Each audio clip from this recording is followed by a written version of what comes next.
រៀនរំលឹកទី47ផ្ញើជើងថ្នថ្លត្អការអានព្យាង្គថ្នអុកថ្នុថ្លអាថ្លាស់ត្អអូត្អូថ្លអេថ្លេថ្លអូថ្លោថ្នអំថ្នំថ្លអាវថ្លោត្អអឺត្អើត្អអើត្អើត្អអឺថ្លអឺធ្លឿថ្នអេថ្នេះត្អអៀត្អៀថ្នអើធ្នើត្អអេត្អេថ្លអើថ្លើថ្នអៅថ្នៅ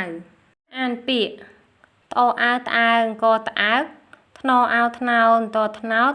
ថ្លអុថ្លោកអង្គថ្លុកត្អអូត្អូញញើត្អូញថ្លអុថ្លោកមកថ្លំថ្លអេថ្លេវថ្លាវចអាចាអង្គចាក់តមួយចាក់តថ្លអុថ្លោកអង្គថ្លុកចាក់ថ្លុកមើអ៊ូមូលមូថ្លអ៊ំថ្លុំមូថ្លុំរអ៊ឺរឹងរឹងត្អអើត្អើងត្អឹងរឹងត្អឹងត្អអូត្អូញើត្អូញត្អឯត្អែរត្អែត្អូនត្អែខ្ទើអះខ្ទះថ្នអោថ្នោតថ្នោតខ្ទះថ្នោតរអឺរើអសរើត្អអើត្អើអសត្អើរើត្អើ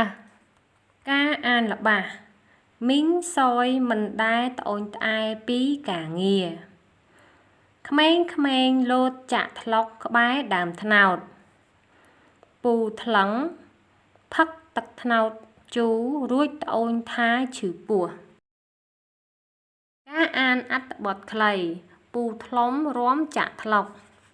ពូថ្លុំនិងមីងទ្រីតរស់នៅក្នុងខ្ទមឯទួត្នោតពូថ្លុំរកទទួលទានដោយឡើងត្នោតនិងរាំចាក់ថ្លុកមីងទ្រីតលក់